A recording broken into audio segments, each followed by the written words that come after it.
What's up, guys? Welcome to Daily Dose of Reddit. This is your host, Zach. Today's subreddit is r/IDontWorkHereLady. What? Alright, this story's called, He Doesn't Work Here, We Just Want to Buy Our Stuff and Go! I'm on mobile, so forgive me for any mistakes. I also quite literally just joined, so I hope this story fits the thread. For reference, I'm me, and my best friend is best friend, and the old lady will be Karen. This happened a few days ago. So for starters, me and my best friend have been friends for a long time, since we were like 13 to 14. We're both the same age, 19, and are thick as thieves. There's a grocery store near our neighborhood, and we frequently go there if the gas station doesn't have what we're looking for. So me and best friend walk into the grocery store. We needed marshmallows and something else. I don't recall right now. Now, for context, both of us wear alternative styles. I'm wearing a large, long hoodie, baggy black pants, and a tank top. My hair is dyed 2 colors, and I have lots of facial piercings, something that is typically not allowed for store employees at this grocery store. Best friend is wearing something similar, all black getup and platform boots. He doesn't have piercings, but he is wearing eyeliner, so neither of us look like any of the store employees. We get our marshmallows and go looking for the next item. We find the eyelets in, joking between each other like normal, when suddenly there is a loud, "Excuse me!" Now, both of us bristle at the tone. Being young, both of us having PTSD, so angry adults yelling at us is not something we enjoy. We both turn and look at what I can only describe as a textbook Karen. I'm talking dressed in athletic wear that was 2 sizes too small, the haircut. Worse was the giant gaudy turquoise necklace and the matching earrings that clashed horribly with her outfit. She looked like she was somewhere around 50 to 60 years old. Best friend says, "Yes, ma'am," as she was obviously trying to get our attention and neither of us wanted to be rude at that moment. Plus, both of us have worked customer service and it was a habit. Karen rolls her eyes. "Finally! I've been trying to get your attention since you helped her." She points at me. "With her stuff, now I need you to go check in the back for something that I honestly can't remember after this crap show." Best friend and I are staring at this woman like she grew 2 heads. How in the world could she possibly think he works here? Best friend replies with such, "Ma'am, I don't work here." Now, you'd think this would be the end of it, but unlike many of the stories here, it didn't. That set her off for some ungodly reason. And when I say she went from 0 to 100 in a matter of seconds, I mean her face turned bright red. Eyebrows nearly molded together with how hard she was scowling. And her fists were clenched so tight, I'm surprised her fake nails didn't cut her hands open. She points at best friend and in the nastiest, hateful tone I've only ever read about says, "Yes, you do! I saw you helping her!" She then points to me, and her finger was, I kid you not, an inch away from my face. Both best friend and I are very protective over each other. We've been best friends for forever, and we don't like when other people make either of us uncomfortable. So, best friend gently takes my shoulders and moves me away from her, reiterating that he does not, in fact, work here. He barely gets the words out before Karen shushes him, and I'm pretty sure there was spit flying. She had pulled her mask off at this point, and started to scream at him. "God, your kinds are all the same! No manners, no respect! How dare you pretend you don't work here!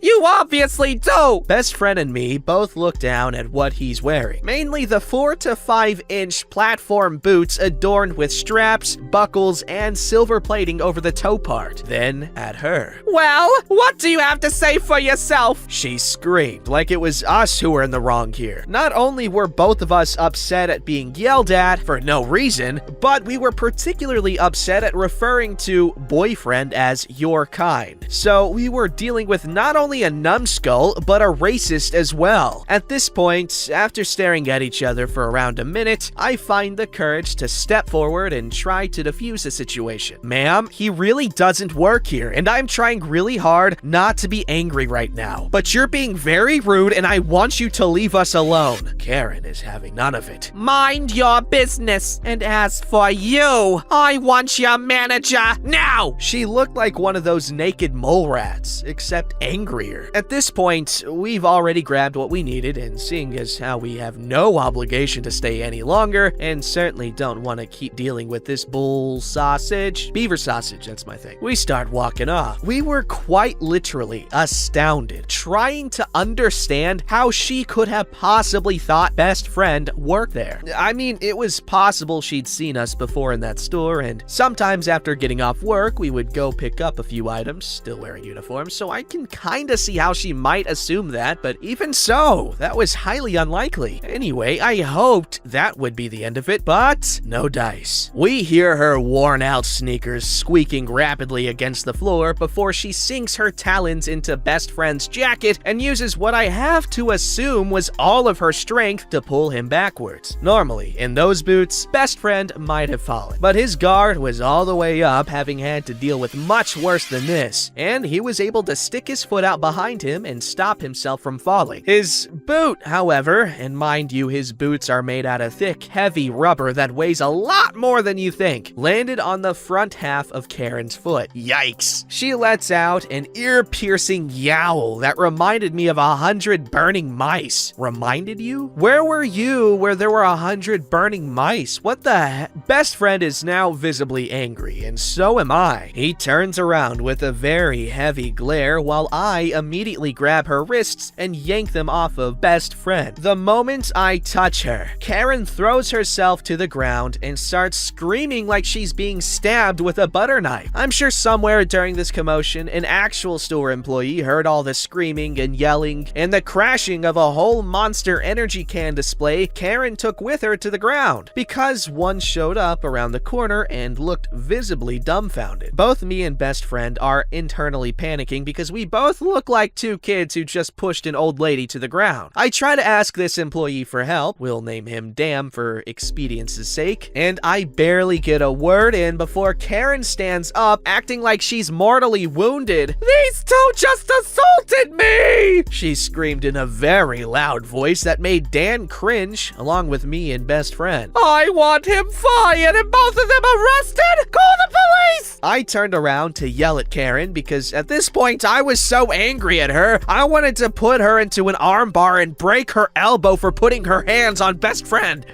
But best friend stopped me and asked very calmly to speak to a manager. Karen was huffing and puffing, but she managed to continue her tirade. No, I want to speak to the manager. You don't get to speak to the manager. You are a piece of crap and rude, and I'm going to have you arrested. Dan had taken best friend's request and quite literally ran with it. And soon enough, there was a manager following Dan back to the scene of the crime. The entire time, best friend had put himself between me and Karen. The manager had an obvious customer service smile on his face and addressed us. Hello, what's the problem here? Neither of us bothered opening our mouths because we predicted Karen launching into a loud rant. Sure enough, she instantly began to yell. These two assaulted me. He called me names and I want him fired, and the police called. This is not an exact word for word, but basically she lied through her teeth. The manager looked at us, bewildered as we helplessly stared back. Finally, he looks at Karen and calmly puts out his hands in the universal pose anyone in customer service knows as the calm down gesture. Ma'am, neither of these people work here. They're customers, just like you. This sends her into a rage, wherein she called best friend multiple racial slurs and insults me as she screams about how she wants the police called, she was assaulted, blah, blah, blah. Manager finally gets in a word and says he'll call the police, just as soon as he watches the cameras to make sure what happened. Karen's face drops, like she forgot cameras existed, and turned pale once she realized how deep the crap she got herself into was. She quickly backpedals and tells the manager not to call the police, she has an appointment and just wants to go. I could see the look on the manager's face, mostly just his eyes. Everyone but Karen had their mask on, and I know he's probably realized by now from her language and behavior that she was probably in the wrong. So he turns to us and asks if we wanted to call the police, in a slightly unsure tone. I wanted to, but best friend says no. It just want it to go as well. Karen looked relieved, which pissed me off further, but we bought our items and left. The end wasn't as satisfying as I wish it was. I really wanted to get back at her for the way she treated us, but I'm sure karma gave her what she deserved. To this day, I still don't know how she came to the conclusion that someone wearing a full gothic getup was a store employee. I hope she didn't drive herself to the store. Her vision must be terrible. Yikes.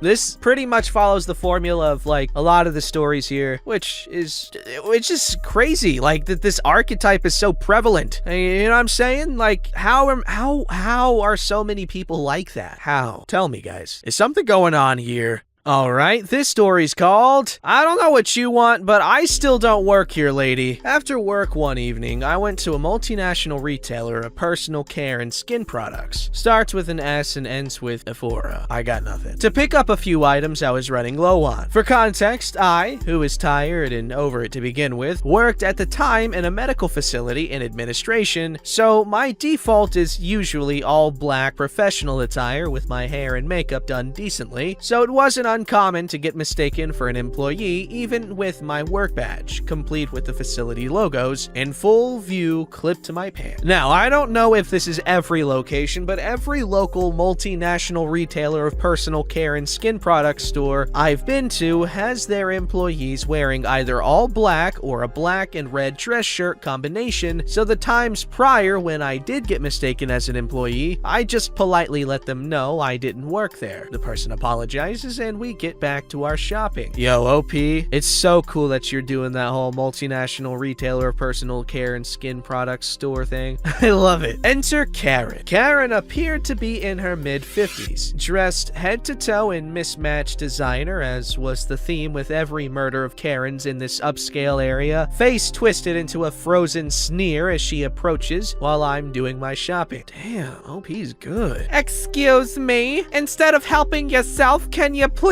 give me that basket? You see my hands are full. Pointedly staring down the shopping basket with my purchase, arms hugging an array of beauty products. Not an out-of-this-world request just to be a nice person, but not when you ask like a rude cow. Insert a slow, incredulous stare. Oh, sorry, I actually don't— Whether you're on the clock or not, you're still at work and I'm the customer. If you're so busy with your basket, can you go get me one? My hands are full. No, I don't work here, and made my way to another section to avoid further pointless confrontation. 5 minutes or so passed to get approached by Karen once more. Just so you know, I've reported your attitude to the store manager. Great. I don't know what you want, but I still don't work here. As I brush by Karen to make my purchase and make a quiet exit, face still in its unbecoming scowl as I make my way out of the store. Not the most exciting story in the world, as I'm not a huge fan of confrontation, but still pretty funny to look back on. Gives me a chuckle when I do go back to that location, as it should. I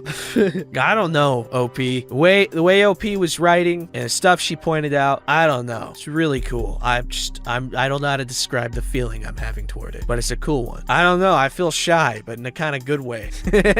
Alright, this story's called, No, You Can't Have a Doctor's Note. So about 2 years ago, I was heavily pregnant with extreme morning sickness. One of the lucky few to have it in the 3rd trimester. I also am my partner's main form of transportation, as he can't drive, so naturally, I take him to work every morning. Unfortunately, this means we were occasionally late due to me throwing up in the morning. One day, I got extremely sick, and my boyfriend had to call in to say he'd be later than usual, and we showed up about an hour late. Normally, it was something like 5 minutes, and his supervisors were very understanding of the situation, so no big deal. Things happen. It sucked that he was so late today, but whatever. So after I dropped him off, I chilled in the car for a second, cause motion sickness, and I hear someone tapping on my window. It was his boss. Potassium? So I open the window, thinking he's gonna ask about the baby and chit-chat. Whatever. Go, hey man, what's up? How's it going? Hey, so I'm gonna need you you to bring me a doctor's note. And I just stared at him. I had zero idea how to answer besides, for what? Well, to verify you're actually sick since partner had to come in late. The audacity! Dude, I'm 8 months pregnant. I'm not sick. Okay, but I still need a doctor's note. Bro, I don't work for you. And even if I did, you're not entitled to even ask for my medical information, dude. What the hell? This is so offensive. You are a stranger. We've spoken like twice. I mean, it was a little anticlimactic because he just went, sorry, and walked away. Never brought it up again, but like, dude, what? Super bizarre. Edit. Just for clarification, the guy is chill, and I spoke much less intensely than how this conveys. Like, I laughed halfway through. Dude, what the hell? Edit. When I say my partner cannot drive, I mean incapable of driving. Not doesn't like to. Not doesn't know how to. Can't. Edit. Stop being jerks. What the fuck? Yes, guys. OP. Yeah, at first I was like, OP. Okay, I get it, but you don't gotta be so mean about it. But, you know, they pointed out that they weren't talking like that in the actual conversation. It was much more casual. But it doesn't matter. Who gives a crap if the dude doesn't know how to drive or can't drive? It makes no difference. It's none of your business, you jerkheads. God. See, look at me. I'm a hero. Look at me. I'm like a hall monitor, but more badass. I'm gonna knock you guys out. Talk crap to OP again. Ooh, call me a simp. Simply badass. Alright, this story's called Need Me to Get Something Off the Top Shelf. Happened today while I was wearing normal jeans and a sweatshirt. Was shopping for groceries in my local super department and I was in the crisps aisle. I'm above average height, so usually when I get asked to do something in the shops, it's to grab something off the top shelf for someone, usually an elderly woman. Today I heard in a quiet voice, "Excuse me, could you help me?" I turn around and it's this huge middle-aged man, at least 6 feet 5 inches tall. I'm quite surprised to hear, but I followed him nonetheless. He led me through 2 aisles to the cereal section, points down to the aisle closest to the floor, and asks if I could grab the red one as his back was too stiff. I bent down, grabbed the item, and handed it to him, after which he asked me if I was a new employee. I replied no, and he apologized profusely for wasting my time. I told him to think nothing of it and said my goodbyes. Not a very exciting story, but it goes to show that sometimes the bottom shelf is as out of reach for large people as the top shelf is for small people. Damn, I didn't come here for some stupid-ass philosophy. I'm kidding. OP, thank you for being a good Samaritan and helping that man out. Back pain is a thing that happens to people, man. It sucks. I mean, I wouldn't know because I'm so full of that youth and vigor. Yeah! Oh, Don't forget to like, subscribe, and hit that bell to never miss an episode.